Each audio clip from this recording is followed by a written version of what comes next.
Greetings from Cuyahoga Falls. My name is Jehovah. Welcome back, everyone. I bet you thought I wasn't going to show up this weekend, but here I am. This weekend on the server, so many people showed up, they had to have two. So already got 100 players populated. We're going to have a 2 battle event, as we do on Saturdays with the UEC right now at the Pry Ford.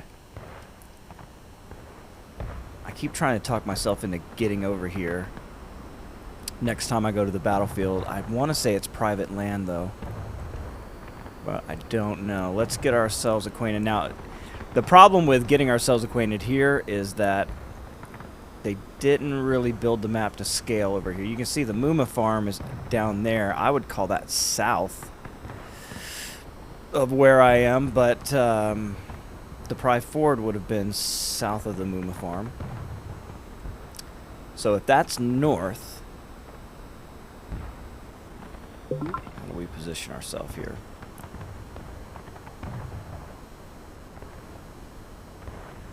When the Union came across the Pry Ford, see, this is the thing. They would have been coming from this side. And when they came across, they would have headed to their right, which is that way, toward the north, toward the east woods. And that's where you're going to have, like, the Bloody Lane and stuff like that. This is where Richardson and French and I think even Sedgwick came across.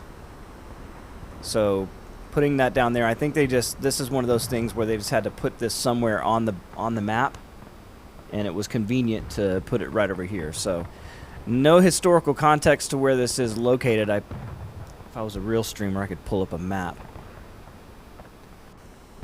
Yeah, we got some time. You know what? We do have some time. Check this out. We'll go back to our pictures. I don't think I have a map in here, though. Well, that might show it, actually. No, it's too zoomed out. I've definitely got a map inside of my... Let's do this, then. Show you a little behind the scenes here. Let's look at this one. Alright, so if we look at this, there's the Boonesboro Pike, okay? That is Antietam Creek right there. There's Pry. Okay, so that should be like the grist mill, things like that. And the ford is right here in this area. I thought this map pointed it out, but I guess it doesn't. But the ford is right here in this area, okay? There's the roulette barn. Here's the cemetery. There's Muma Farm way up here, right? So when they would have come across Pry Ford, they would have headed this way and up around here. And that's when they saw these guys, and boom, they hit them on the Bloody Lane. So they came up this way right here. Shpow. Shmack. But so that's where this is in actual reality. Okay? So give you a little historical context there. That's what this is all about. So the guys will be getting mustered in, getting ready to start the battle. Takes a long time to get these things organized with this many people. Again, well over 300 people. That's why you had to have 2 servers, so I expect about 150 on this server. We're getting about there, so everybody getting loaded in, making sure. And this week we have special units, so the Union going to be changing so that everybody gets a turn at these special units. You can see 44th Georgia. That's a unit that I don't see a lot of. That's cool. Have to look into these guys. Corporal Cletus, Big Willie, Sergeant Kenzo, Big Willie. I like a funny name. Let's take a look at the cannons here as well. These are 12-pound Napoleon cannons. 12-pounders, and then we go down. We got 3-inch ordnance, so these are going to have a longer range. They're rifled. You'll be able to shoot further. But this one, I believe, has a bigger round. And not an artillery expert, so you guys can correct me on that, of course. Here are your wagons. This is where you're going to have all of your ammunitions. And, of course, the caissons back here. And it's funny, a thing that I didn't realize, but if you look at this piece right here, the ammunition crate, right? See, it's on wheels. Well, guess what? A caisson, that's when this is connected back here. When they're connected together, you see you got an extra wheel there as well. And what you don't get in this game, of course it would crash every computer known to man, are just the sheer number of animals on the battlefield. If you could imagine, each one of these guns might have 12 horses. I believe that's the number, 12 horses. Or maybe it's 12 men, but it's a shit ton of animals. Alright, let's spectate again. Maybe we'll get this party started. Welcome to the stream, everybody. If you're fast forwarding, we're about to get into the match. 4 minutes until we go live. Greetings from Cuyahoga Falls. My name is Jehovah. Welcome back to War of Rights. It's Saturday and we're hanging out with the UEC. Thanks again to everyone in the UEC for letting me watch these incredible battles. This is a new unit for me, 44th Georgia. Love to see that alongside the 20th Georgia there. So Georgia making their voices heard today. We also have the 2nd Corps in the house. 2nd Cav here as well. There comes Captain Slaughter, 56 Virginia. Thragorn, Captain Thragorn. That's how I'm going to say it. You guys correct me in the chat if you think I got that wrong. So this battle did not actually happen this way. The Union crossed Pry Ford fairly unmolested and made their way up to the Bloody Lane. This is where the 2nd Corps of the Union Army would come across to attack Lee's center. But today, we've got 2 different servers, already 143 in this one. This is definitely, in my opinion now, has become a Confederate map. It really, really has, because the Confederates have guns up here on this hill. You can see those in the distance. And the Union have to come across. Now, the Union always does this the same way. The only way they really can. They're going to come across the Pry Ford. They're going to go down this road. And some men are going to try to cross in the center, and they're going to try to use these bushes to hold the Confederates in the center if they can, because what they really want is to get around this juicy, juicy Confederate left. Now, the Confederates are going to be guarding these rocks here. They'll have some people back in these rocks, possibly if they need to, but the main force is going to be around this tree and this hill. This is going to try to guard them from the Union guns that are just over that ridge there. And you'll see Union gunners try to roll that gun out into the open field as well. So this map is known for Yankee Jam and Confederate Jelly. That is for sure.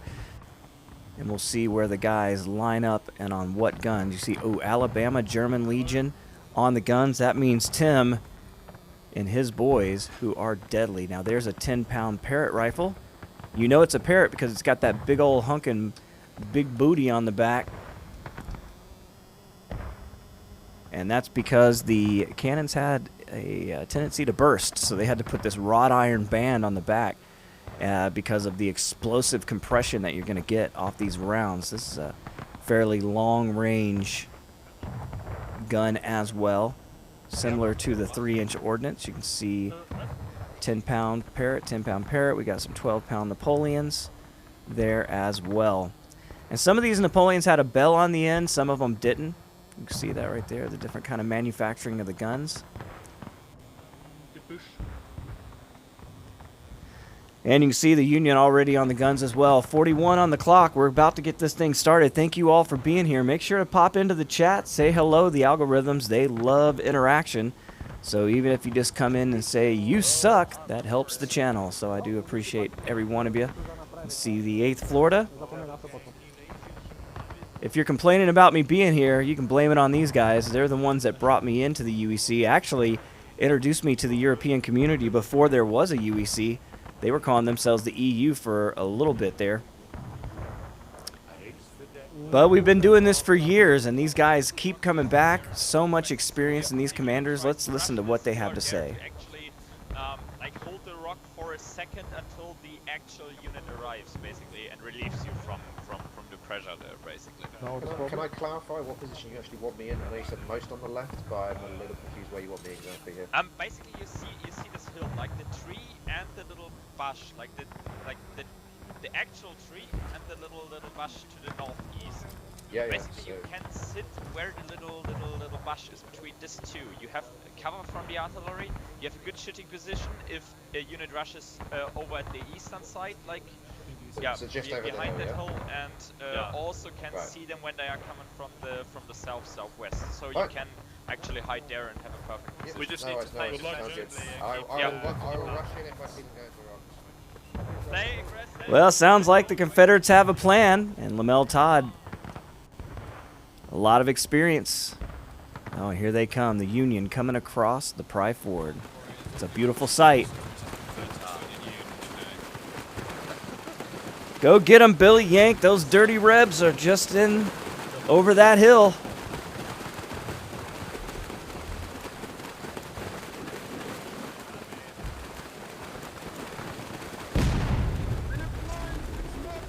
Woo! And the big guns already making their presence known. You saw that thing coming out from the background, and here we go. The Union moving around to that Confederate left, as they are known to do.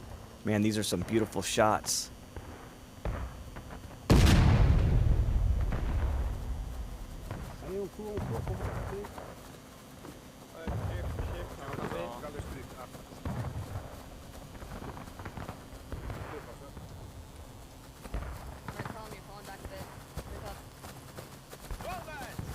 Fix the column, sprint to catch up, keep it.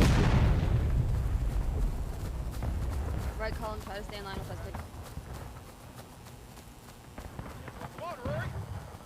I'm in line, damn it. Okay, because look, I can't see.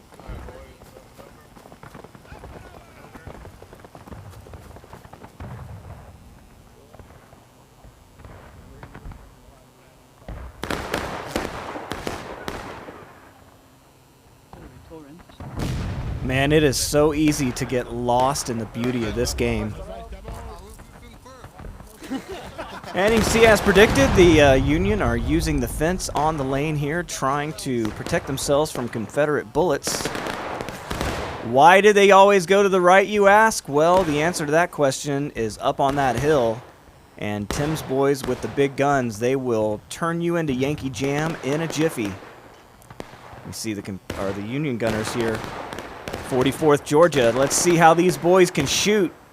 Sergeant Kinzo. You see Cletus ramming that thing home. A little bit. And we'll see if these Union gunners can stand up to Tim and the Confederates. You see the Virginia battery. Oh, getting a direct hit. Wow. Confederates answering early. Let's see if they can answer the 44th Georgia. Rugged distance.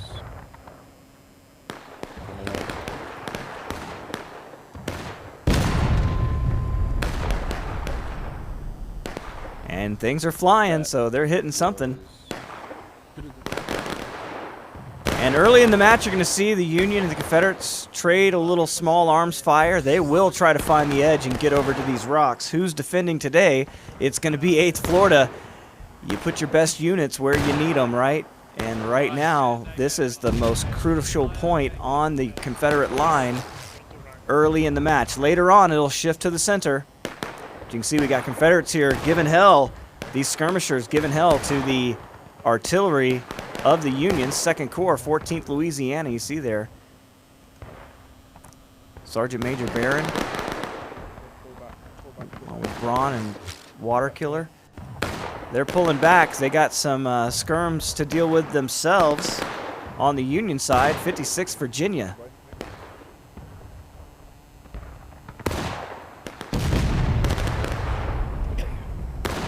There's Captain Slaughter, exposing himself to enemy fire, as many of these commanding officers did. It is amazing how many commanders went down in each of these battles as they just marched these regiments across the field. And Alabama German Legion coming up to assist the 8th Florida. This is the old mighty 88.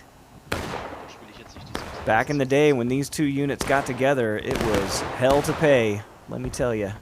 If you're ever interested in that, we have a whole archive, many years of these battles that you can go back and watch on the channel.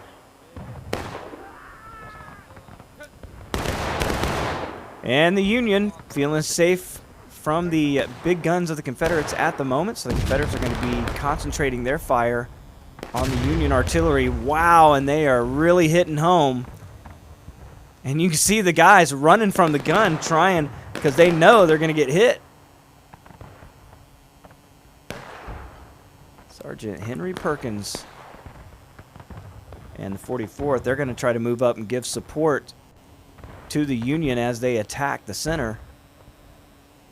Giving a broadside to the Confederate gunners, however. It's a dangerous position.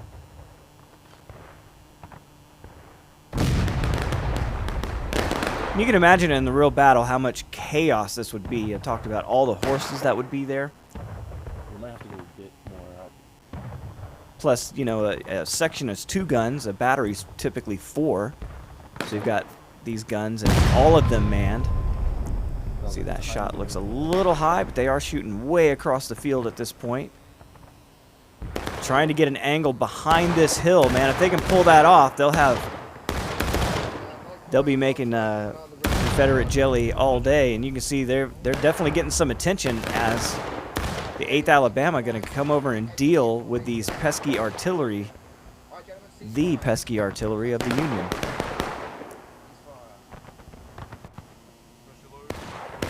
And right now, the Union usually making suicidal charges across the field into the rocks. They're not really doing that.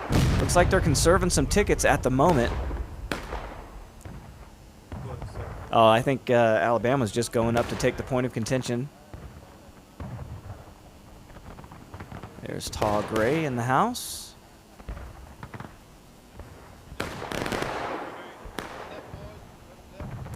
So a very hands-off approach by the Union. It's kind of causing the Confederates to get antsy and want to move around because they're usually having to move around to support each other as the Yankees make futile attacks against their line, but it doesn't look like they're trying to do that right now, at least. See, we do have a unit, 2nd Corps, in the middle.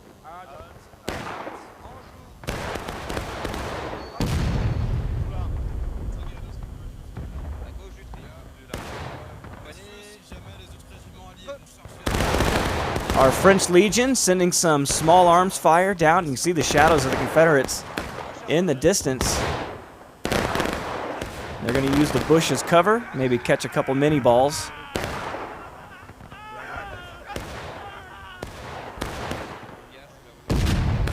And the Confederates are going to try their best to conceal themselves, but you know they get antsy on the defense. They want to attack. It's a long way to come and attack these Yankees here, so. But right now, it looks pretty dead even. I'd say the Union has lost a few more tickets than the Confederates so far.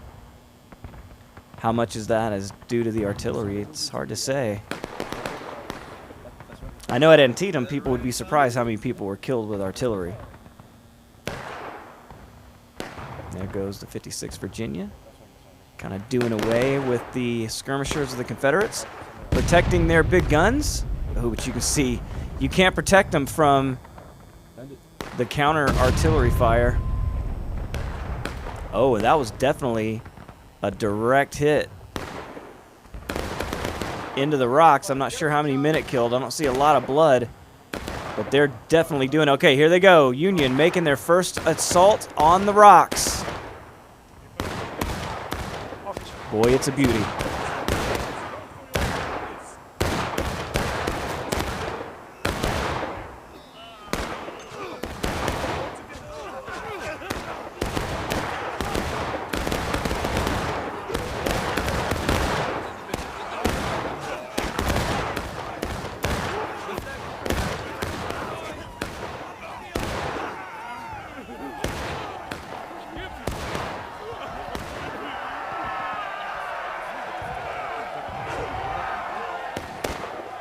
And you can hear the rebel yell. The Confederates, once again, just a masterclass of how you support friendly units coming over and flushing out the Union. You're going to have to bring the whole damn army against these guys because they really know how to support each other. And you just saw evidence of that there. This is probably the 56th. It is indeed out in the open. There's some danger of artillery at this position. But right now, I think the Confederate gunners are focusing on the counter battery fire. Oh, sounds like these guys have sharps. I love that gun. That's my favorite gun in this game. Of course, one that you could load and fire very rapidly would always be a favorite gun of anyone. You can see the Confederates in the distance marching across the field.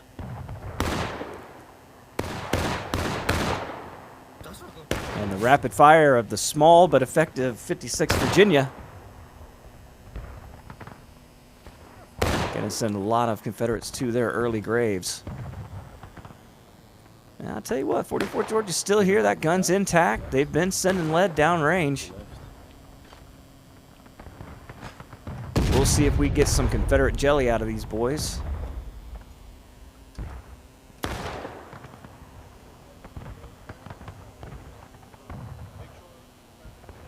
You can see the 56 repositioning a bit.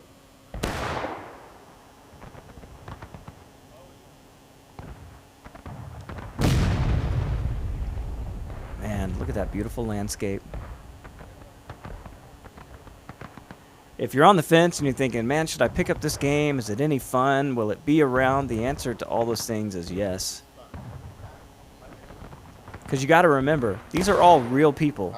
There are no NPCs in War of Rights. People all around the world.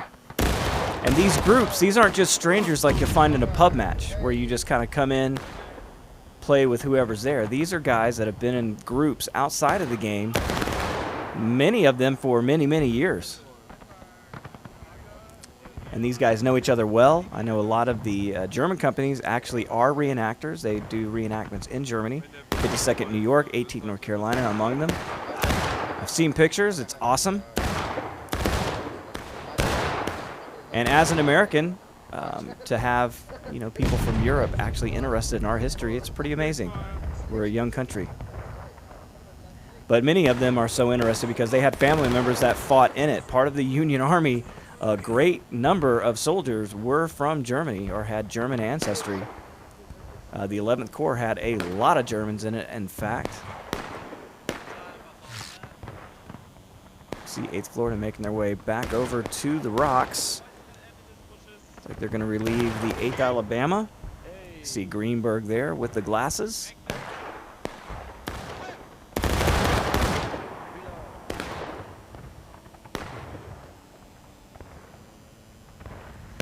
So the Union tried it once with a big assault. I love the marching.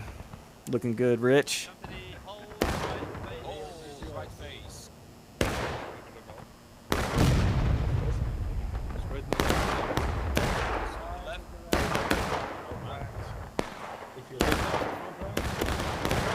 See him, those guys trying to come out and get that flag.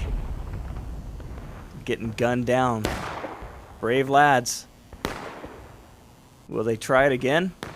Like, I need volunteers to get that flag. Here they come. 44th Georgia. 2nd Corps here as well.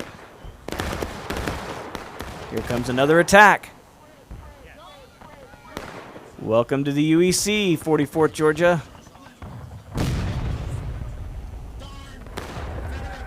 Here we go. We'll see how long it takes for the Confederates to respawn. You see the 8th Florida is already here behind the hill. Yankees may not have saw them or have seen them. And here come their reinforcements. You can see them piling in from the center. And there's the huzzah. They got the Confederates down on morale. And the Union now trying to support themselves. Confederates not able to go directly in to save the 8th Florida and 8th Alabama. Having come to the center. 52nd New York. 6th New York. You see Colonel Jumbo, the 20th Georgia. And they are getting massacred by the Confederates. Oh, but they held the rocks and pushed the Confederates off. This is a great foothold. 2nd Corps, 44th Georgia, able to hang on so far. But they've got Confederates just off to their left. Confederates probably think that these rocks are clear. They're not. They're full of Yankees.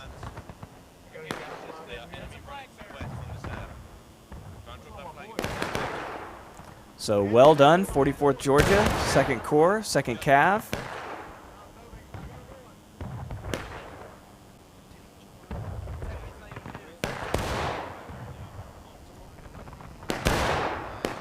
So the question is, do the Confederates know that they've lost these rocks? Of course, the guys that are up on the hill respawning, they know very well. They'll be coming back for it.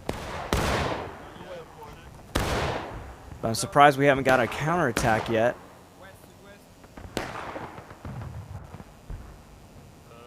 So this is interesting right now. The Union really missing an opportunity maybe not to have more men in this spot, because eventually the Confederates are going to be able to just roll over these Union. Although there are quite a few and they do have a flag, that means they are respawning soldiers in this spot. And that bodes well for the boys in blue right here, especially if the Confederates aren't paying attention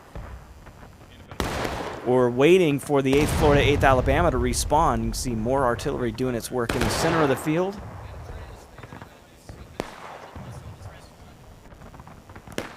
And we've got a unit coming back this way.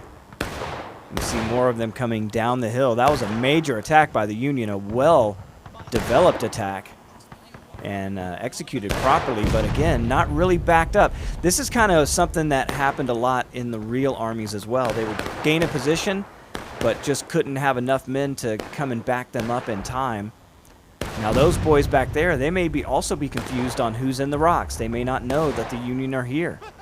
Don't have walkie-talkies or cell phones back in the Civil War. And with all the smoke on the battlefield, it made it really, really hard to see anything or know what was going on. But the Union has really cleared the field of Confederates here. Pretty amazing. And the 56th Virginia doing great work today, being a thorn in the side. And you can see Slaughter just slowly creeping these boys across the open field. And those carbines, they are really doing a lot of damage to the Confederates. 23 minutes left in the match. Confederates do have a sizable lead at this point. Slaughter really putting his men in danger close. You can see the Confederate guns are right there. But I guess he has faith that they're really paying attention to the artillery. And I think he's correct in that assumption. All right, Confederates finally making a move against the rocks. A small band. And Union now, they see what they've got. And they are really starting to reinforce this position. This is what they need to do to win. This is really, really interesting. The Confederates may have made a fatal mistake by allowing the Union to put this many men so close to the point of contention. So well played by the boys in blue so far, just tearing it up. And Andrew Walsh trying to get the flag out of there. A lot of guns pointed his way. Can he make it? Go, Walsh.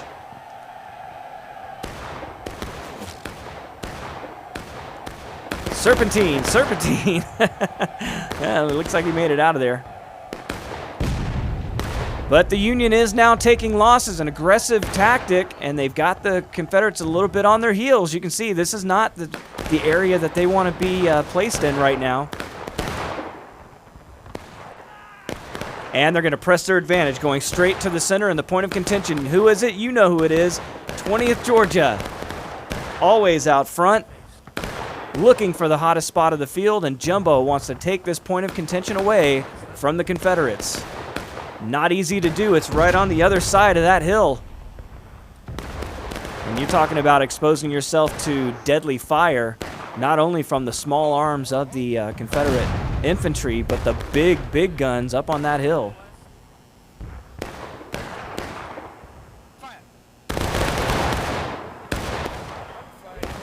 Jumbo trying to find that sweet spot where the artillery can't see you, but you can see the enemy over the hill.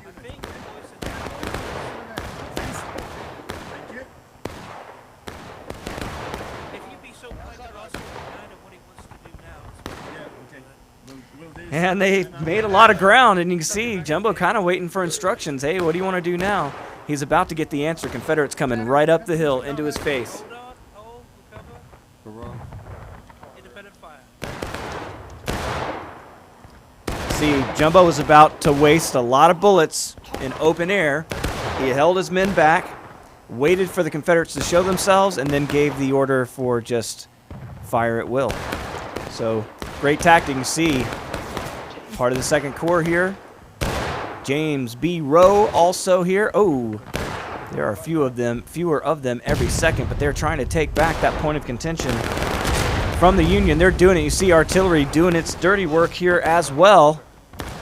And we got blood on the rocks now. Those bastards got.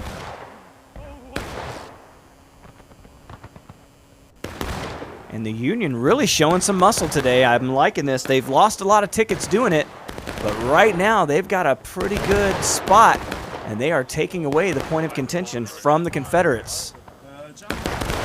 Oh my God, and they're trying to get that flag. Now the Confederates taking losses. They still have a small lead, but the Union really making a comeback here. And the Confederates are going to have to get organized. Ooh, another large blast. You can see Jumbo's position perfect. That artillery hitting the ground before it hit the Georgians.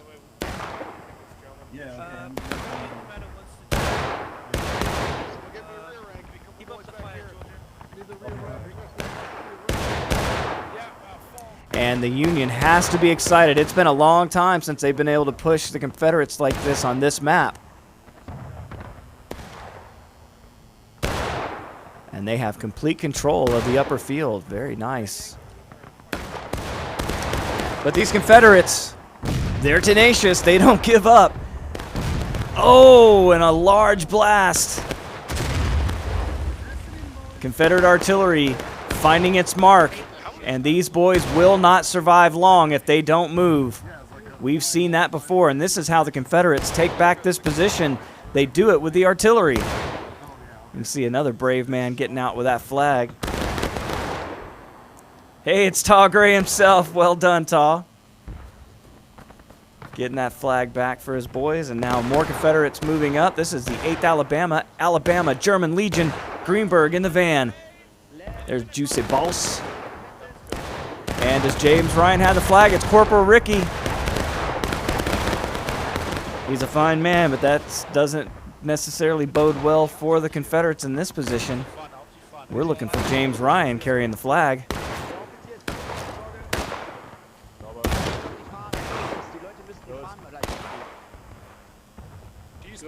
And they're about to get some port. 8th Florida coming up on the left of the Alabama German Legion. Again, the old mighty 88. Back at work. Doing it old school. And their fire is effective. You can see the Yankees scrambling down the field. Ooh, and a cannonball just going right through the midst of these Confederates, and they've done it. The mighty 88 able to push them off the center of the field. Not sure what happened to the Georgians. Maybe another artillery massacre. You can see a large group of bodies here. Or they finally just had to fall out because a large Confederate force was coming back to the center, and they've taken back the point of contention, and now that blue line starting to bleed off for the Union. So a lot of promise earlier, but it's starting to slip away. They've turned the Confederate left and are a little bit in behind them, but it didn't stop the Confederates from taking the center, and now they're going to have their eyeballs back on the rocks. And that's a lot of Confederates. You heard them. Holy shit! I'm sure that's probably similar to what would have happened in real life if you saw all these guys coming after you with the bayonet. You want to talk about immersion? Whoever said that, that guy felt that for real. And now they've got 2nd Corps behind them, and now the 2nd Corps is in a bad spot. They are in the pincer, and they have no direct path back to their comrades. They're going to have to go through the Confederates to do it.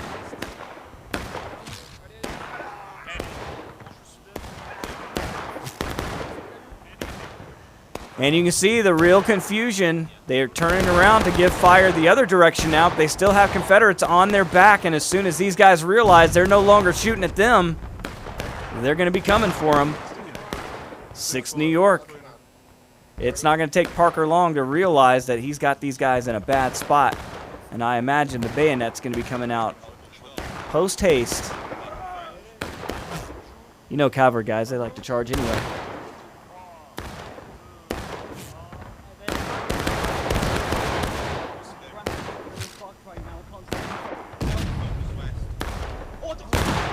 And there they are. I knew it wasn't going to take long. Here come the Confederates. 6 New York Cav coming in to wipe up the 2nd Corps. And they'll try to make it back to the fence, but this is out of bounds. If you don't die from a bullet, you'll die from that. And the guys trying as hard as they can. They're going to have to run the gauntlet past this Confederates in the rocks. A whole line of them. How many of these men will survive?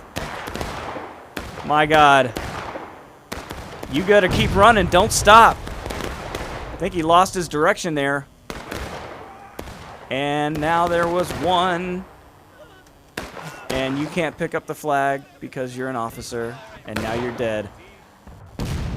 So let's take note. None of the 2nd Corps made it out of there alive. Absolutely gruesome.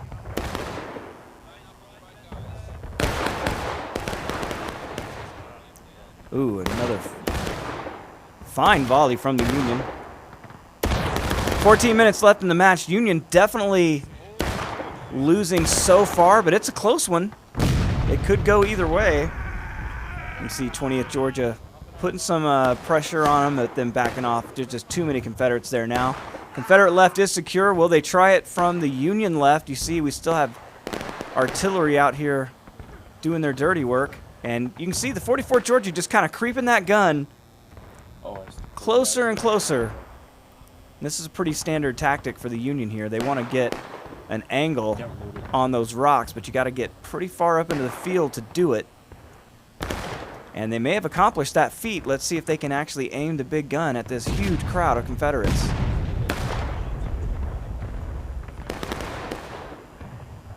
And the Floridians as they march off.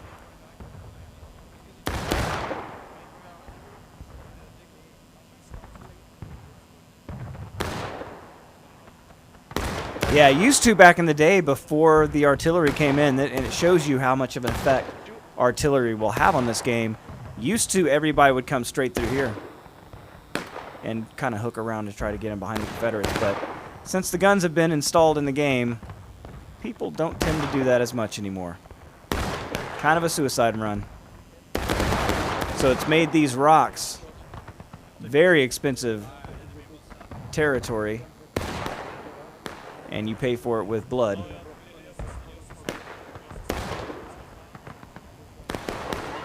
And we've hit a calm in the storm. 12 minutes left. The Union know they have to hold tickets because they're about to go to breaking right now. So it tends to make them not as aggressive, but they're going to have to be aggressive and take that spot because they're not going to be able to do it just on morale. And you hear Jumbo and Eddie having a conference. Stand back. We're gonna pull once we're all together. Yeah. Once we're all together. Are we all together now? Yeah, together. So in about 11:30 we'll go, right? 11:30. I like this plan, Jumbo. I like everybody going together. I think this is going to be the way to do it. It'll be mano a mano. You can see most of the Union forces now clumped together. 20th Georgia's going to lead this thing, but they are now breaking, and this is not going to be good. Do we get a final charge by the Union, or are they going to be successful?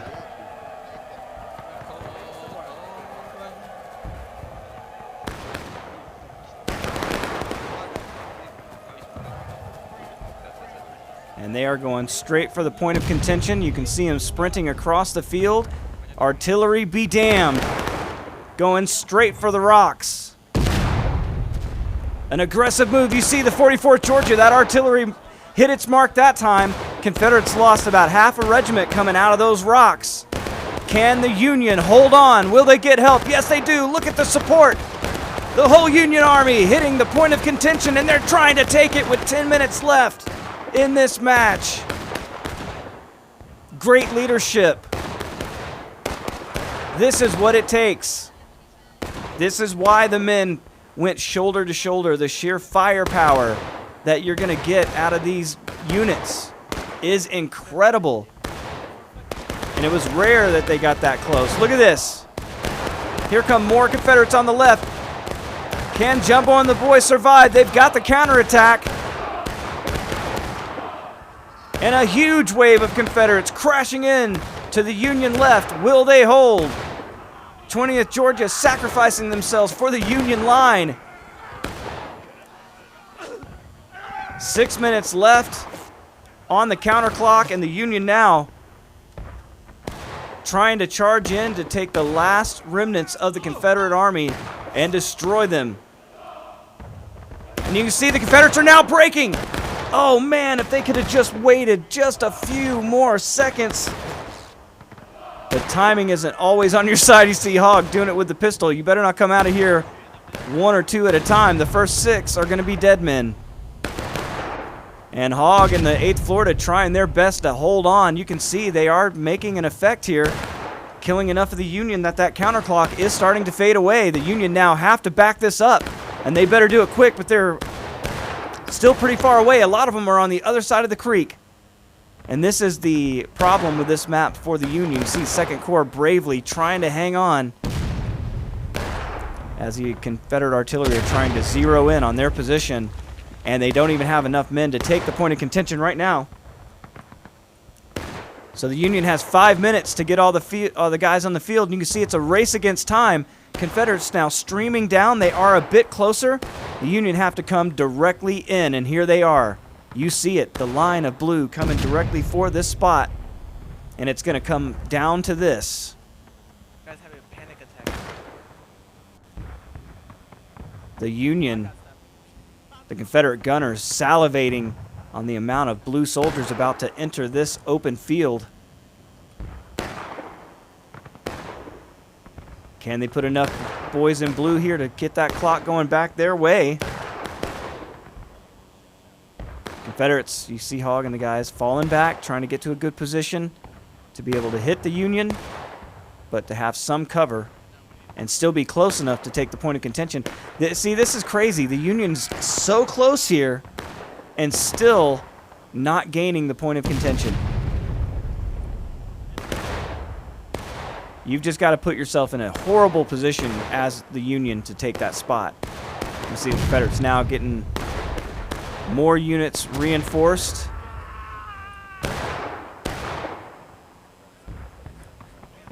Four minutes left. The Union have to do it now. They got to bring all their guys here, and they're starting to make it. See part of the 2nd Cav falling back. But a lot of Confederates entering this area as well. You can see the whole Confederate Army. Oh boy. And as well as these guys work together, it's going to be a bad day for the boys in blue. 8th Alabama German Legion, 8th Florida in amongst them as well. And they were called the Mighty 88 for a reason.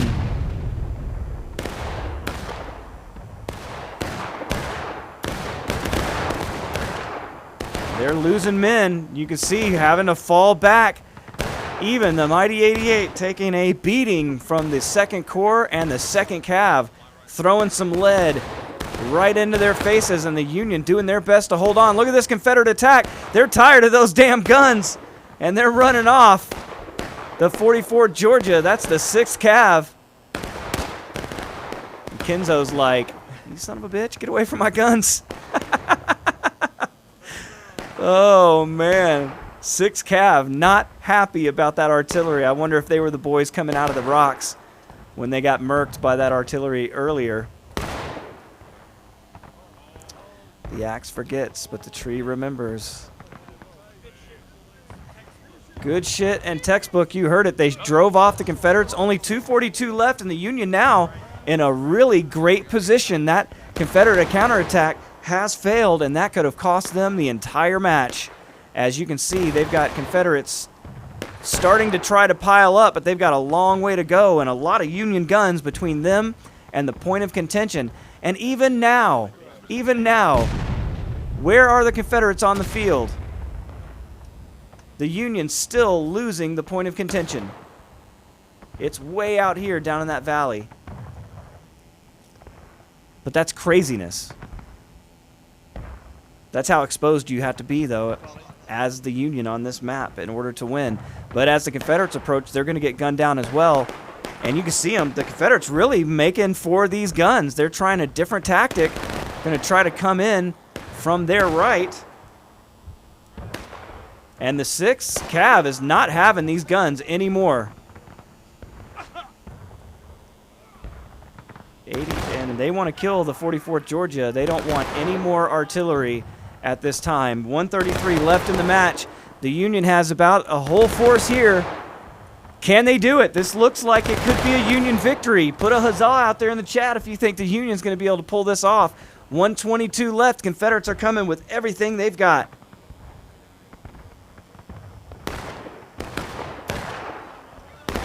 Let's take it to the field and hear it from the boys themselves.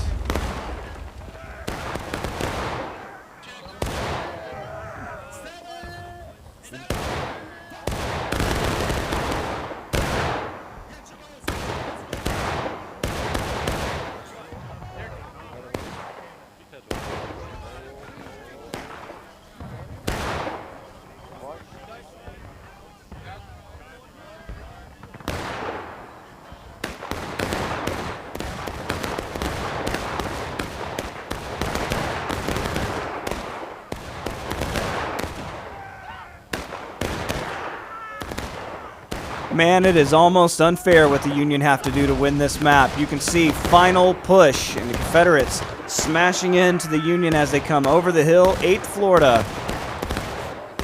And they are in a death hole right here. Union up on the higher ground, shooting down into them. 6 Cav coming in to help. Everybody's a mixed bag at this point. 6 seconds. This is going to be it. This is the match. Will the Confederates come back to win this thing? They got it. They got it back. 10 minutes. We're back on the regular clock again. That was an amazing comeback for the Confederates. Holy crap. That was a Union victory. They just ripped it out of their teeth.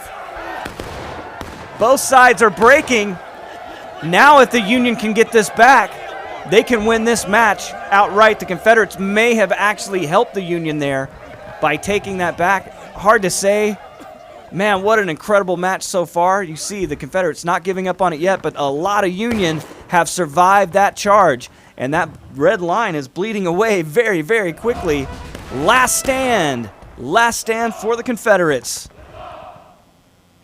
And the Union said, you may have ripped it out of our mouth, but we're about to bite it back down again. 9 minutes left, and they're about to take the point of contention. What an amazing. Huzzah, 51st. There you go. Blake Skies, appreciate the chat. Oh, my God. Oh. Yankee Jam.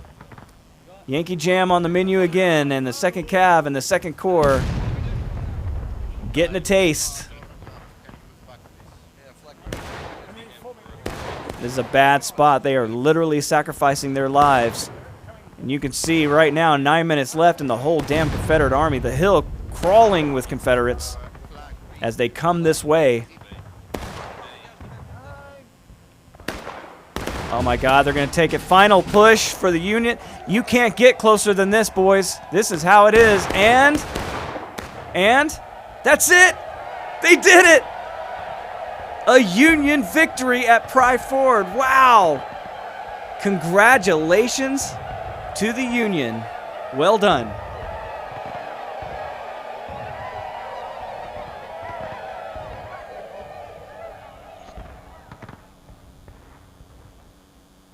Deserting. That's it. Over.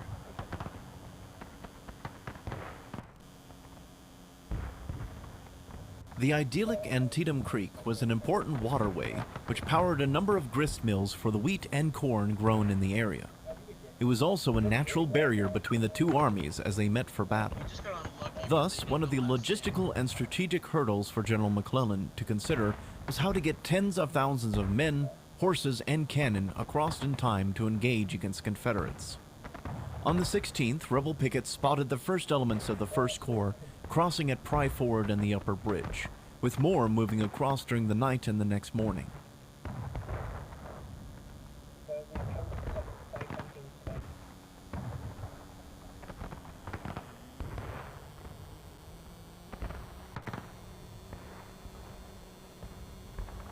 Of course, not all actions could be done with impunity, and some light skirmishes occurred on both days as the armies vied against each other. Besides the fords and bridges, otherwise mundane structures could become important strategic buildings and defensive points, as was the case with one of the grist mills owned by the Pry family. More blood would be spilt here in the fateful days during and after the battle, but this time by more friendly and caring hands. Well, if you like that, hit that like button. Consider subscribing. Accidents, haha, subscribed for 1 month. Been subscribed for 7 months. I appreciate you, brother. I really, really do. I really do. So we're going to go into the second match. An incredible victory by the Union there in that one. Congratulations. And we're going to Harper's Ferry on this one.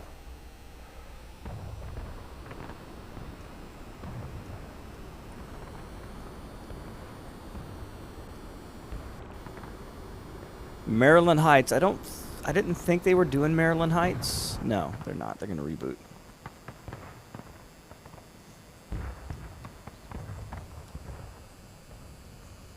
We got free flags in the chat, so make sure to throw your flag out there of the unit you want to see win. Or who you want me to talk about. You got a favorite unit you want me to highlight, you want to see? Just say something. Maryland Heights had long overlooked the town of Harper's Ferry, which was once called one of the most stupendous scenes in nature by Thomas Jefferson as he traveled to Philadelphia in 1783.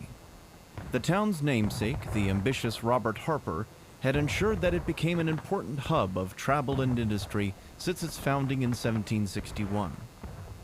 During the Civil War, the Maryland Heights were quickly fortified with various artillery emplacements, though in 1862 these defenses were put to little use by the sparse defenders sent by Colonel Dixon Miles, who commanded the Union garrison.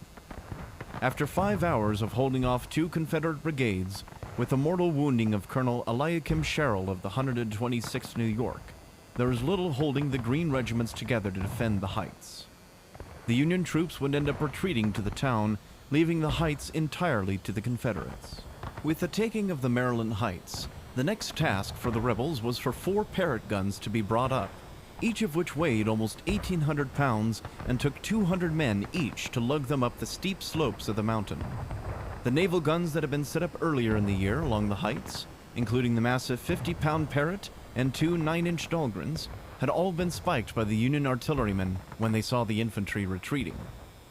General McLaws was then forced to focus his attention on General Franklin's 6th Corps bearing down on the troops he had defending Crampton's Gap, leaving only a single regiment to hold the Heights. They had much to thank from Colonel Miles's reticence that the Union garrison didn't attempt a breakout towards them, especially as the booms of cannon fire could be heard coming from the nearby South Mountain passes on the 14th. Hey, Honan, thanks for being here. Thanks for first-time chat. I see old Vile there.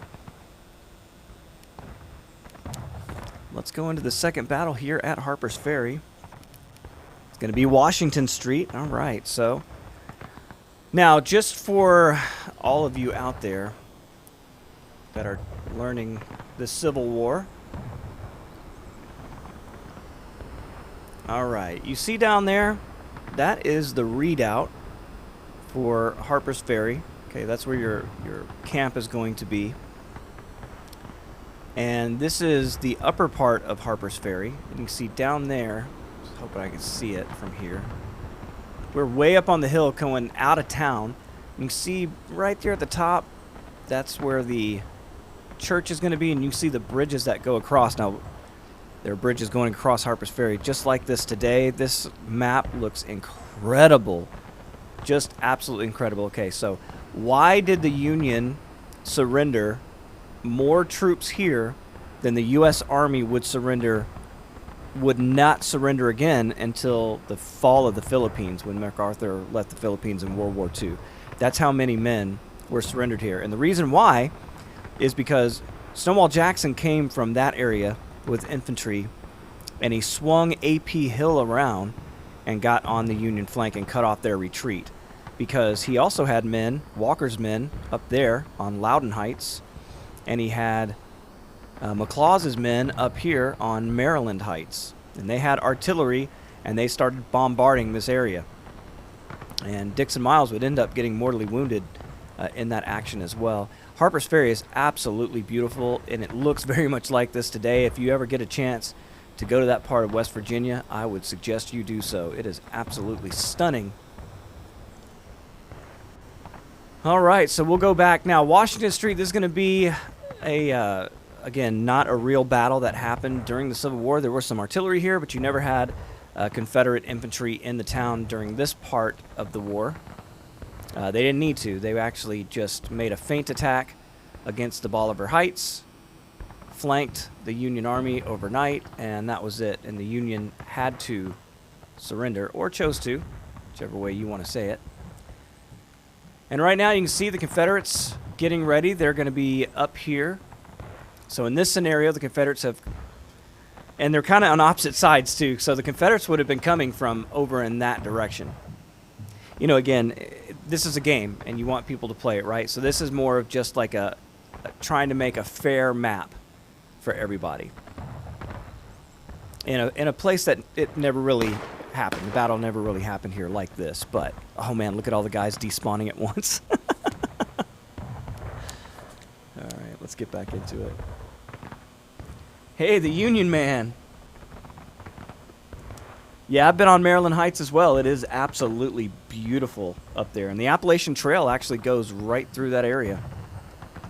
So if you've ever taken the Appalachian Trail, you'll know that area as well. You would have seen it. So you got to come down. I believe it comes straight down Maryland Heights. I could be wrong on that, but I know it comes across the bridge. And Rich and I, when we were there, we went across that bridge to the other side. I don't like heights, and I don't really like high bridges, but he talked me into going across. He's a good leader. And it's a little rainy. You can see the Union guys a little wet. Nobody likes that. And they're going to have to stop the Confederates. Here's the point of contention now. On a pub map, everybody knows this map because it's the house map, right? It's the map. Everybody goes in the house, and everybody's fighting in and around the house, and their bodies piled up, yada, yada, yada. You're not going to see that in the UEC. They don't use buildings in that way. They like to fight out in the open. So we're going to get Confederates coming across, and I don't really play this map a whole lot, so this is going to be interesting. I know a lot of the Confederates, they like to sweep around, as they do, around both sides to get behind you, no matter which way you're pointing. So very, very beautiful map. Let's go with the losing side of the last battle, the Confederate Army. We'll go with them into battle, and we'll follow them, and I'll let the boys do the talking for a moment. Thank you all for being here. I appreciate each and every one of you.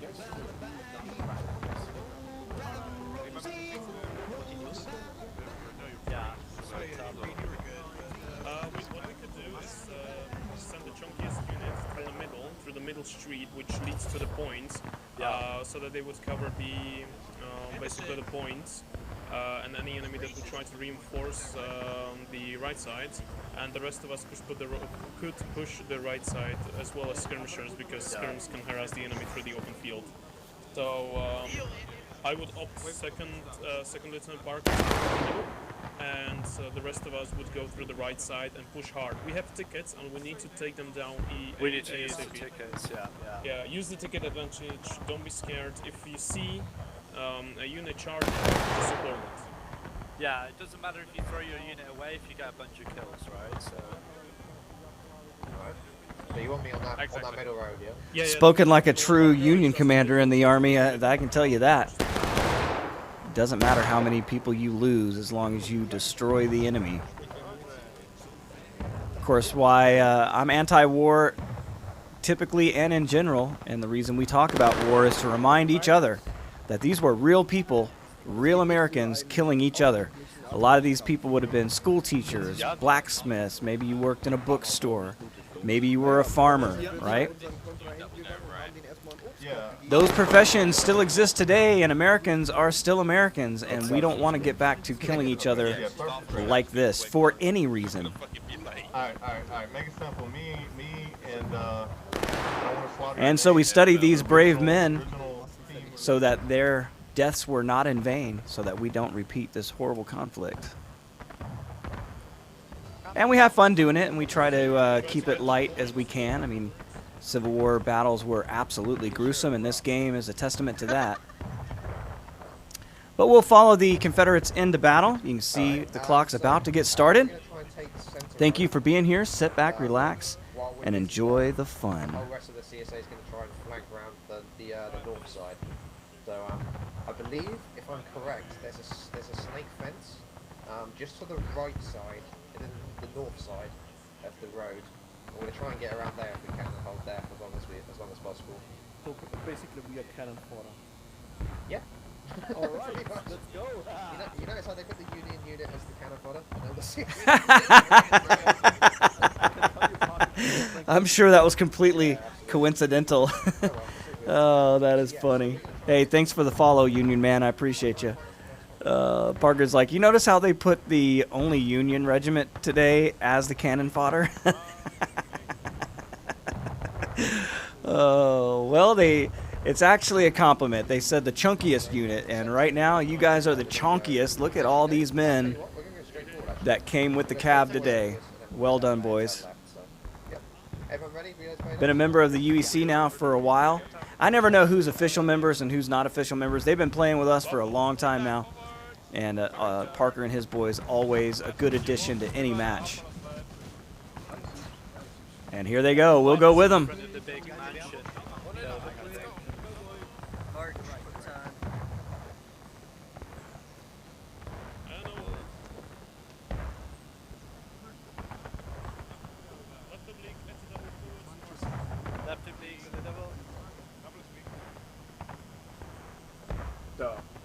Just remember this is our flag.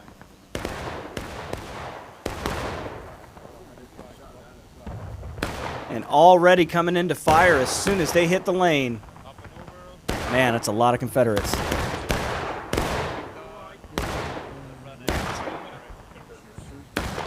Union skirms doing their job. They're letting their army know where the enemy is, where they're coming from. And you can see the Confederates finding the absolute edge of the map here. I was going to say, that had 8th Florida written all over it. Here they go, Captain Fritz in the van. And they're running right into the skirmishers of the Union. They never even saw them coming. And they'll never be able to tell their friends the story. And you heard the aggressiveness that Danny and Hogg wanted to inflict on the Union. We've got tickets as the attackers. Let's use them. And if you see a friendly unit charging, support. And here we go. Parker, cannon fodder for sure. 2nd Corps in the corner. And here we go. Parker going straight down the throat of the Union. And they'll come in with the bayonet. And you see, I can see the heels of the Yankees. They're moving away, but they got another unit in the road. 20th Georgia. And those boys run forward. Here they go with the bayonet. And the 6th Cav going to have a hard time dealing with the 20th Georgia. Man, all these units are absolutely awesome. Hey, Accidents. Subscribe for 8 months straight. Way to go. Yeah, it's been a beauty. That first map was really great.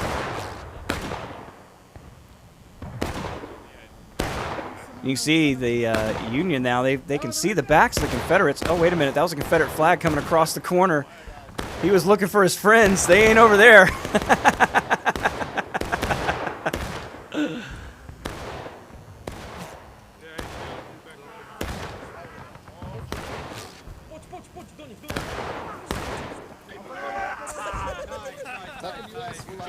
They found the flag. hiding around the corner. Back on the fence. Good job. We killed them.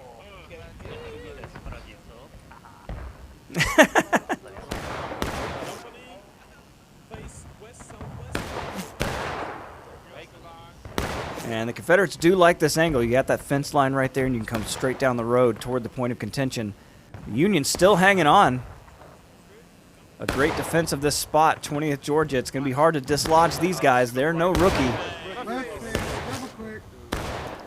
And Jumbo, not one to stand around getting shot at. He's going to put it to the enemy. Oh, but they just put it to him. He's dead.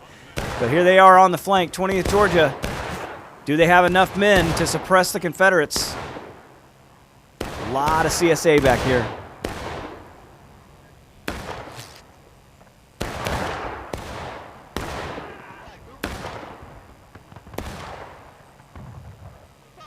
Flag guy doing his job, staying close to the line so people can spawn in, but out of danger. You can see him there hiding behind that tree. And if you're new to the game, the flag is a spawn point. So if the flagman is in line, meaning he's close enough to the battle line, then men can spawn in at the flag with a delay timer. You see the guys coming in, all the officers coming back into it right now, one by one. And as long as that flag lives, the 20th Georgia will be reinforced. Although it is a slow tick, and you can see the Confederates have 2 flags back there. And that's why everybody's always trying to kill these flag bearers. The most deadly, I mean, other than an officer, most deadly position to fight. And you can see the Confederates kind of backing off here. Not, you know, they're not ones to retreat, so they're just going to try to find a different angle. But it shows you the aggressive nature of Jumbo's play there in the 20th Georgia. They really forced the Confederates off that spot. They didn't want to lose too many tickets. Ooh, you can see they're still losing. Those Georgians are deadly with the musket. And the Confederates left a flag out here on the other side of the fence. Good luck getting that thing. You can see Fortis, he's thinking about it. I think he's probably AFK because he's not shooting that weapon. So right now, the Confederates not able to push in. You can see him hiding behind the house here. The Union right on top of him. 2nd Corps, 8th Alabama, right on top of each other. And a lot of these fences you can't get over. I don't think they can jump that white fence there, so they're going to have to come across in the street. You see Captain.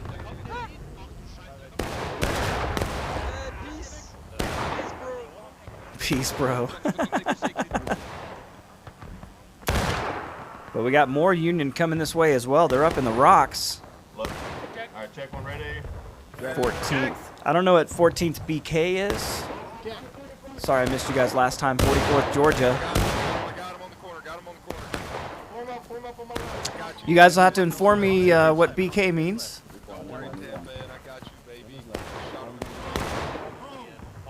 You can see the Confederates kind of bundled up here. The Union, little pockets of resistance, forcing the Confederates to spread out. You can see Sluggy taking the 2nd Cav in to the 8th Florida. This is dangerous. Woo! Straight to the face. I'll write your mama, boy. And these Union are really fired up this weekend. I love to see this kind of aggressive play out of the Union.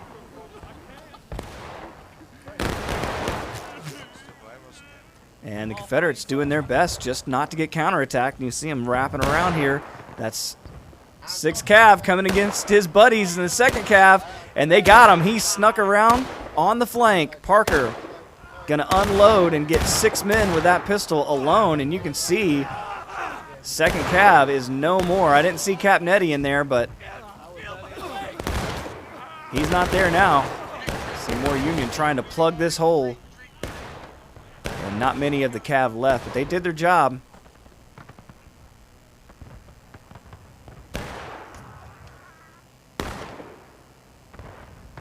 You can imagine, if you were playing this game right now, how confusing it would be. You're back here behind this house. You don't know where this house is, and you probably don't know where it is in relation to the point of contention. You probably don't know what fences you can get over to get there. Pretty incredible that these guys figured it out. All right, here comes the 44th, making themselves known. Yeah, there were friendlies pushing. Double quick left. Gotcha. Just so impressed with how well these units work together. Because this is how you control people, and this would be very realistic to what it would have been like in real life. Of course, there would have been a lot more of them, which makes it far more difficult. The interaction would be very similar, I think.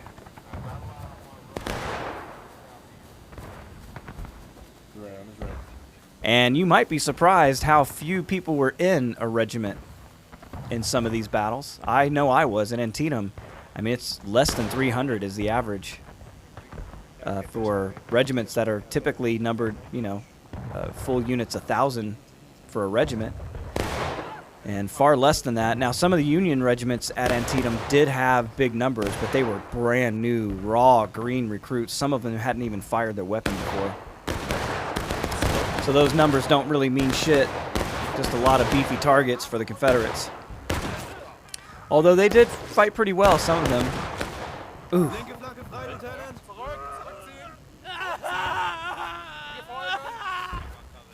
And the 56th Virginia advanced position getting overtaken. They're having to fall back. You see large Confederate force here. And that's 8th Florida.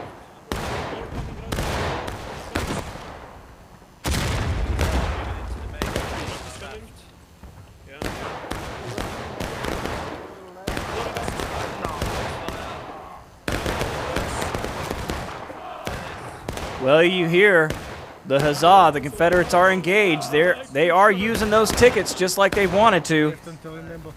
The Union's not going to be far behind them. It's almost a dead heat. That could give the Union a slight advantage so far in this battle. You can see it. Both sides now engaged with 30 minutes. So in 10 minutes of battle, both sides have knocked each other down a whole step in morale.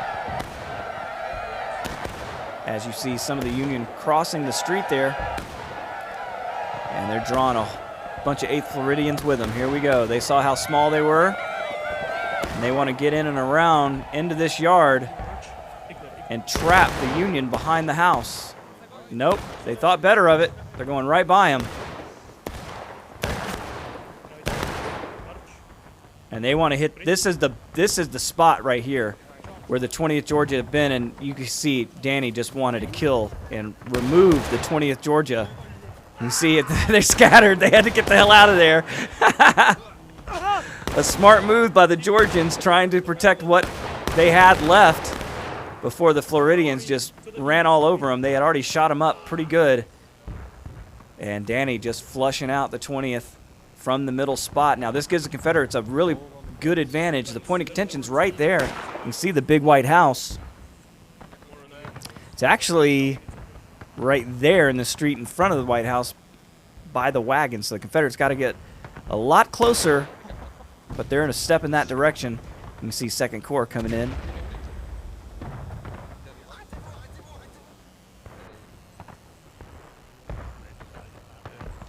And the Confederates have the high ground here. And we'll probably see everybody take a breath. You can see the Union getting that point of contention back. Probably lost it from decay. I didn't see a whole lot of Confederate units over here. But holding this yard right here looks like a great spot to be taking back the point of contention as the Confederates start to sneak around down the main street. And if they can separate or spread out these Union, one of their units will have an advantage. Oh, here they come right down the middle of the road. Do they know the 2nd Corps is in the barn beside them? Oh, this could get really ugly for the Floridians here. You hear them. They see their backs. Are they going to fire? There it is, and a large contingent of Confederates going down. They never saw them. It's the 8th Florida trying to find the Union. The Union found them first, and now they got to get out of here. You can see the kind of cover and seclusion you can get. Oh, look, more Union back here trying to come up the long way. Man, I thought this was out of bounds. What, you at the river? Jeez.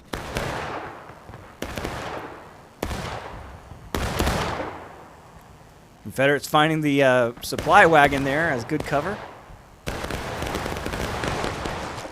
You can shoot through the fence even if you can't climb over it, and that's what they're doing now. As the Confederates slowly start to converge on this spot. And you can kind of see the most important spots, right? This yard here, that yard right there. You've got those rocks up there on that hill. This fence line back here. You can see the Union now starting to pile up behind the Confederates. This is not going to be good for them, but you see more Confederates now coming straight across, going through the yard. 6th New York, 52nd New York. They're tied up together this weekend. So easy to get lost here.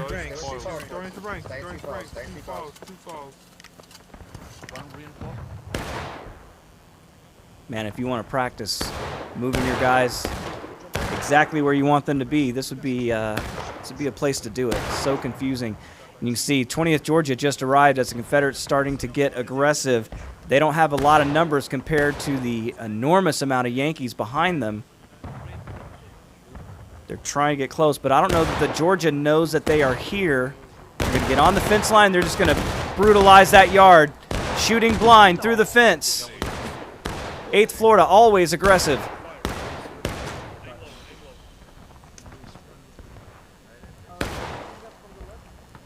And the Union in the yard, that looks to be possibly the 20th Georgia, trying to get an angle on the Confederates.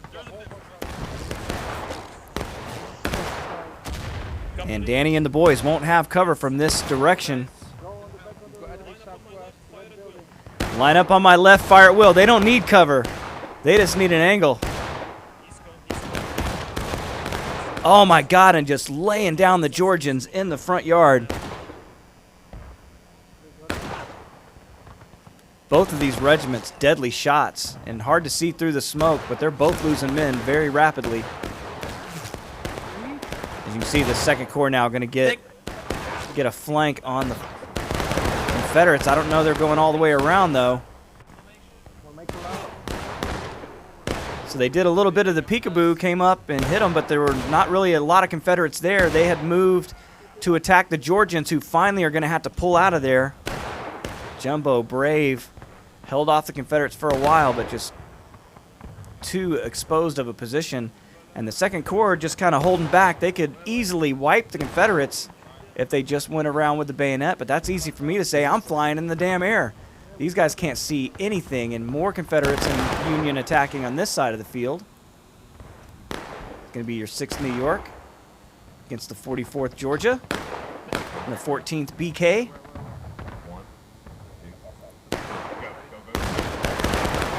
Thanks for being here, Union man. I appreciate you.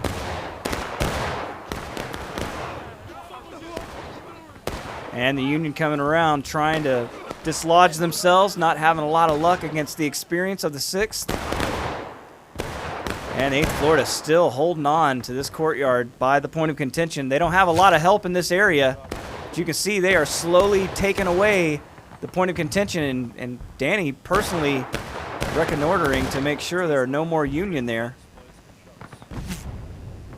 You hear Hogg giving some reinforcements to his men there in the form of positive reinforcement.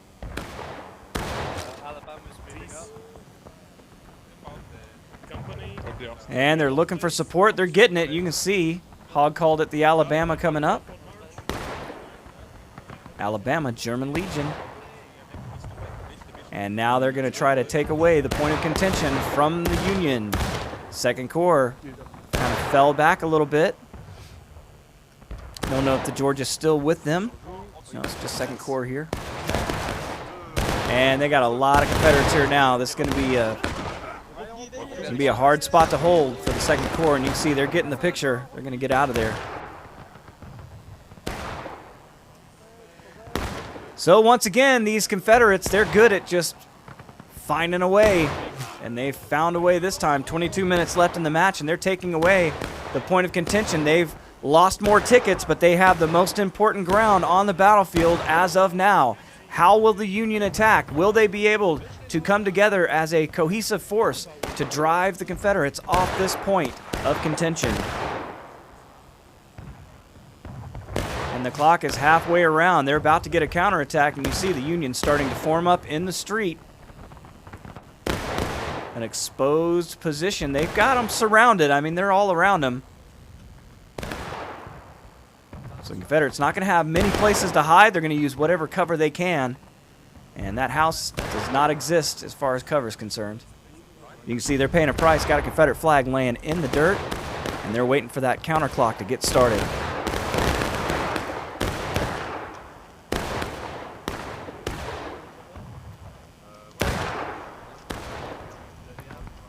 See the bodies of the 20th Georgia still there in the dirt as well. There it is. Counterattack.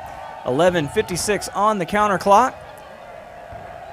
If you're new to the game, that means the Union have to drive off the Confederates and take back the point of contention in less than 12 minutes or they lose the match. And the game clock, as you can see, is now frozen.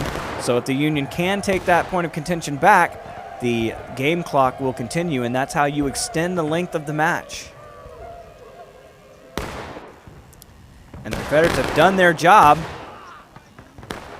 And they're going to try to get themselves out of this exposed position. You can see they've still got a flag laying in the dirt.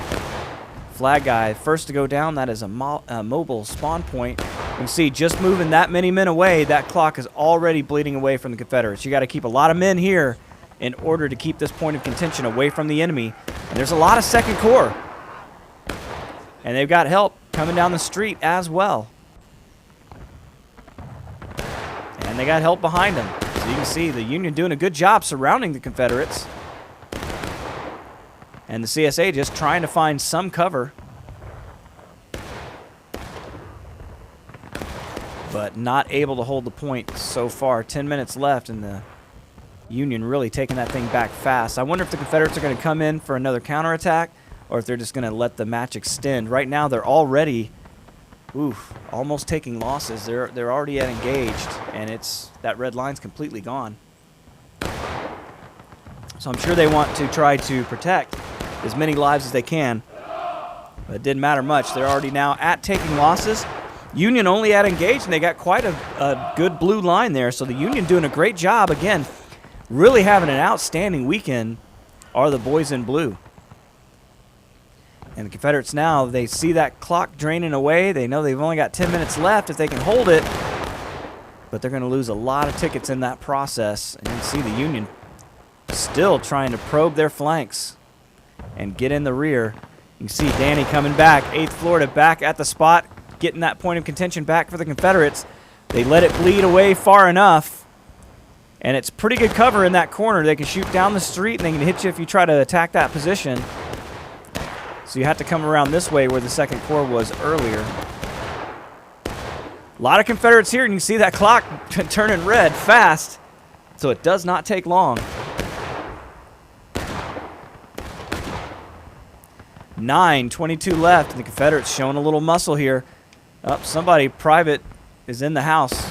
It's not supposed to be in there, private. Oh, here they come. Union attacking the corner. It's the 20th Georgia. And they've got help. Here come the 2nd Corps and the Floridians getting murdered. You see Monio trying to get away with the flag. Go, Monio. Don't look back. Oh, no. Oh, no. Oh, he warped right through it. Good for you. Little glitch there. But, oh, he didn't make it after all. Oh, man, and the blue line's coming around now just as fast as that red line did. Will the Confederates pour out? Alabama, German Legion among the men on the fence line. Are they going to let them have it back with 8 minutes left? Boy, oh boy, you lost a lot of men taking that.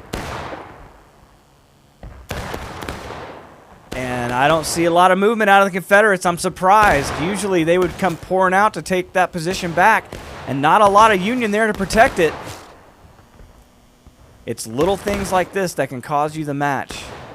But how do they know? Alabama can't see it, and they've got to worry about their flank. Look, you got Union coming in behind them. And they're about to lose the counterattack. Less than 8 minutes left. Wow, a great comeback for the Union there. And Confederates already halfway down taking losses, and staying in one's position is a great way to get killed. And you can see they are getting completely surrounded by the Union at this point. So a lot of Confederates here, but they're on an island. And they've lost the point of contention. Hey, there's O'Keefe. Wonder where he is in the world today. See the Confederates just doing their best to survive. They got rounds coming in from all directions. I mean, literally, if I turn around, I can see Yankee flags in every direction. So here they come again, a little too late, but they were able to get all their guys back. 20 minutes left on the clock, and they're going to have to take it again. And they are down on tickets, and they know it.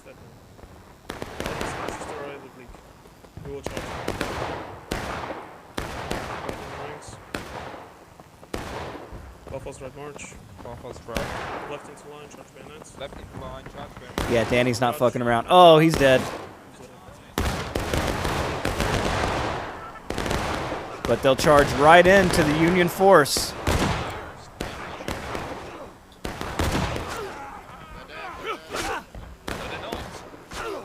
Up close and personal. 2nd Cav able to hold. They did it. Well done. These Union guys really playing well this weekend. You see these guys just right down the street, just hammering it out with each other.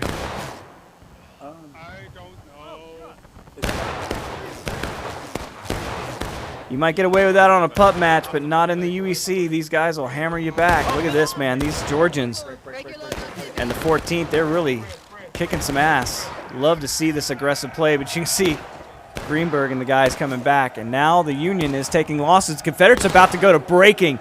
This is an incredible match so far. Union really showing some strength here.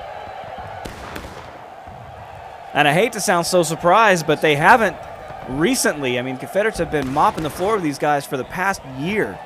And now to see the Union finally starting to show some muscle and some aggressiveness, I love what I'm seeing. You need parity in order to have great matches. And we've got it in the UEC, boy, I tell you.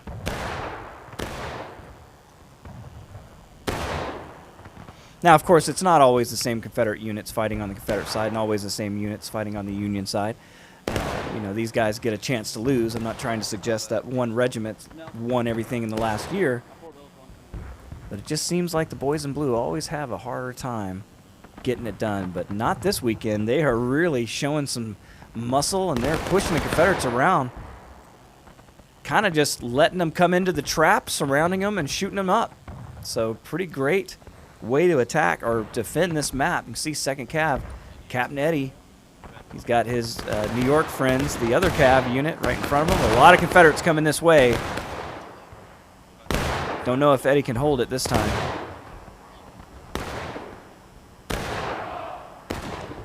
And there it is. Confederates are now breaking. Wow. 17:46 left in the match, and the Union have a full blue bar on taking losses. An incredible lead. A whole rank of morale lead for the Union with 17.5 minutes left in the match.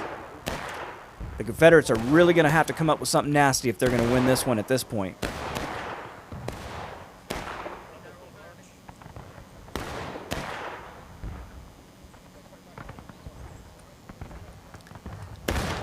And you see this kind of works against the Confederate strength, right? They're really good at supporting each other, but in a map where everything gets so broken up and you can't use your numerical advantage. Yeah. It's very interesting. It reminds me of something Sidney Albert Johnston said about the Union Army at Shiloh, that they couldn't put any more men between those two creeks than he could, and that gave him, that neutralized the Union advantage of manpower. Speaking of manpower, here come the 52nd New York and the 6th New York right up the hill, completely annihilating the Union previously in this spot. But they are already breaking, man, and this could spell doom for the Confederates if they lose too many more tickets.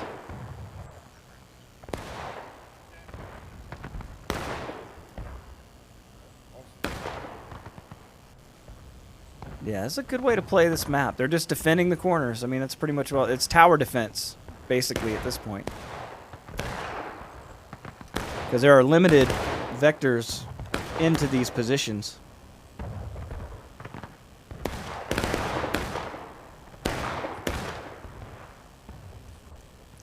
And the Confederates kind of coming in on the Union right, trying to take the path of least resistance, but you can see them, they're getting spread out in these pockets, and that's allowing the Union to kind of spread them out, cut them off, and destroy them.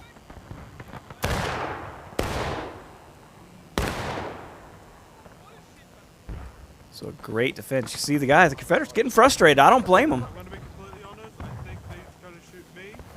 Like the top Yeah, fence, move the but- flag down to the, move the flag over here for me, Hamilton. Yeah. Actually, we're gonna move anyway. Gentlemen, right face. Right face. Eyeballs left. March. Double quick. March. Eyeballs left. Let's go. Let's go.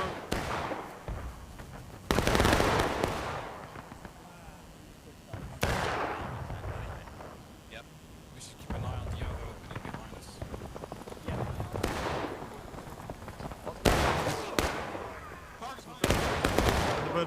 And you saw the flanking move. Parker knew exactly where they were and exactly how to hit them where it hurt. And now the second cav going to have to turn around and try to fight them off from the back. Not going to be easy. Yeah, you think Parker knows how Eddie thinks?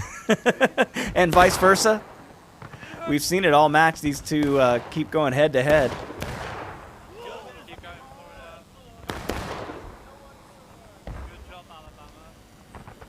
Here, Hog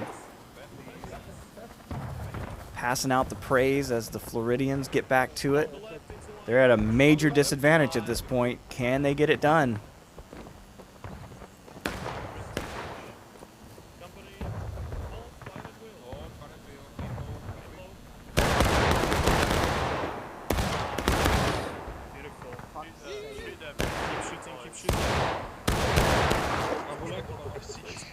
Shoot them! Shoot them! God, the right oblique. They're going right. Right oblique behind the fence. Behind the fence. Прилетите с ту. Hawks on. Aim low. Oh, nice. And the flag bearer is spawning people around the corner right in front of the Confederate guns.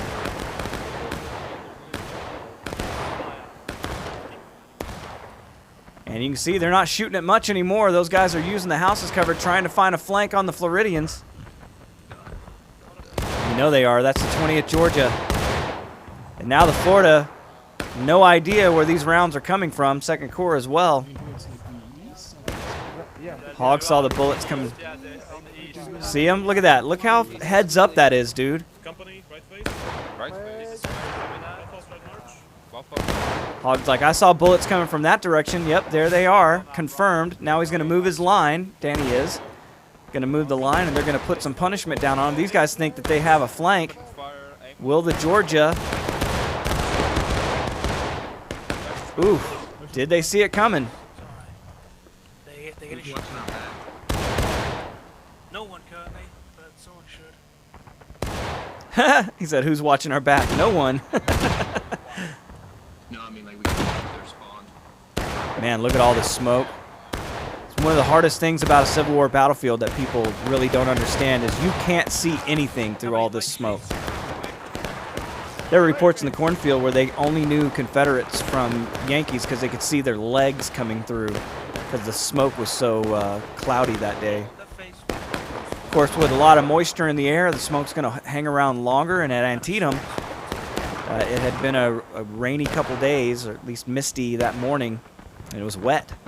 So you had a large fog in the morning, and then, of course, that was replaced by black powder smoke. Made it very, very difficult to see. So a lot of friendly fire happened in the Civil War. As a matter of fact, where Mansfield was shot and killed, he was telling, I believe it was 10th Maine, that they were shooting at friendlies, and he found out personally that that was not the case.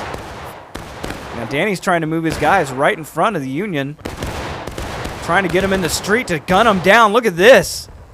Big balls play. No cover necessary, but that's not a rookie unit there. That's the 20th Georgia, but you can see too much pressure put on by the Floridians, and most of the Georgians are going to skedaddle.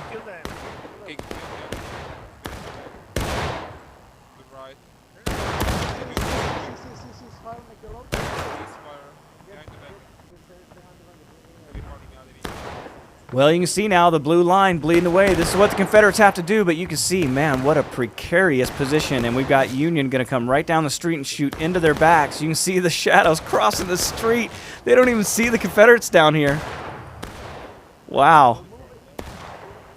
Looked like a Benny Hill sketch. Okay, so this red line is coming around really fast, and the Union now seem a little scattered. So give the Confederates an advantage for the time being, but we do still have the Georgians here. And do they have a flag? Knowing them, they do. They do. That means they're getting reinforcements.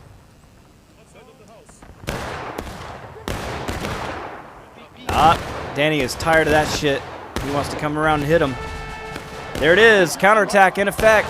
Second time. 6:55 left in the match. Jumbo's going to try to get his guys out alive as the 8th Florida comes through. You see Hogg doing it with the sword. And now the Confederates are breaking. Bleeding by very, very quickly. The Union taking losses. They're about to go to breaking. Oh man, the Confederates, if they could have waited just a little bit longer, but a desperate fight to win this match. 6:23 left. Can they hold? The Confederates, incredibly tenacious. They never, ever give up. Always fighting to the last man, and you can see the Union now in a bad spot with 6 minutes left. But we're going to get into a final push scenario for the Confederates pretty quick. But you can see that you can literally watch the blue line bleed away as those volleys were, or those shots were going down the field, killing Union in the distance. So they're about to go to breaking themselves with 5:48 left in the match. An incredible one so far. Union really playing better than I've seen them in a long time. The Confederates trying to rip this away from them. And you can see the Floridians really holding that courtyard. And as the Union comes around, they're going to have to sacrifice men. That's definitely going to take them to breaking. But the Confederates already have the counter clock going, so they won't lose immediately. They'll have that 5 minutes left. But as soon as the Florida sees those flags, they're going to start shooting through that fence.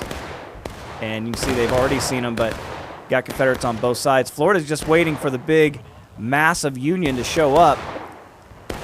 And they're starting to finally trickle in now. You see them in the courtyard. And more Union crossing the road. That's an incredible shot. It's those guys running across the street. Well, there it is. Union now breaking. They got a whole bar to go. But this is not great with 4.5 minutes left. They've got to push the Confederates out of this spot. And it's going to take every one of them to do it. And right now, they are really spread out. As you can see, even more Confederates coming in. I don't know that the Union can sweep them out in 4 minutes. Let's find out together. You can see them trying their best, but man, oh, here they come. Union pouring straight into the back of the Confederates. That's 6 Cav, 2nd Cav doing it again. 56 Virginia is here as well. And you see him go to the point. That's Captain Eddie with the sword, charging into the back of the Floridians. The Florida getting turned around in time, but last stand for the Confederates. And they are losing the point of contention as Slaughter and Parker and the Union try to come in and push them off of this spot. But just too many Confederates. Oh boy, 3 minutes left. That was half the Union Army. Can they do it again? Another volley coming through. A lot of low shots there. 3.5 minutes. This is exciting. Florida's got a little help, but not a lot. And the Union could do it if they could push a large number into this spot. You see them again flooding into the courtyard. And you see him check the corner to make sure that there are no Confederates there. I didn't see any. He didn't either. They're using the house, and their numbers are dwindling. So the Union, they do have a chance here. lot of Union in that spot. Oh yeah, if they charged it now, they'd have it. And here they go. Second Corps. They want to come around the backside of the house and surprise the Confederates. Let's see if they pull it off. No, they're turned this way. They're waiting for them. Look. Oh, Lord. He told them to be quiet. Yeah. Welcome to the UEC. Oh, man. That was set up to be an incredible flanking maneuver, and if they would have followed through, they had more numbers. But, man, you can see that red line again coming around to the Confederates' favor, even though there are so many Union here. Okay, here you go. That's more like it. All the Union coming down the street. Confederates, they've got to get here, and they got to get here now if they're going to hang on, but they just can't do it. Last stand, not enough people left on the Confederate side, and this thing is going to go the way of the dodo for the Confederate forces as the last of their army is about to be disintegrated.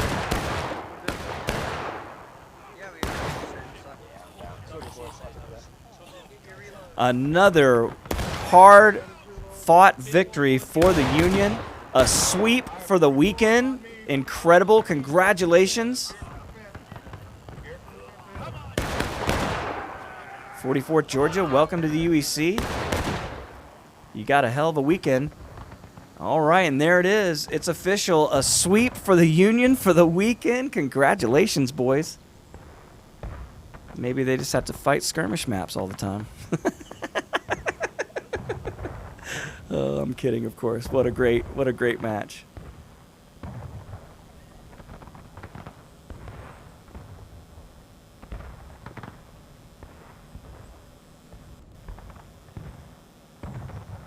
After Colonel Miles and his fellow officers in blue considered their position, it was unanimously decided that they should surrender.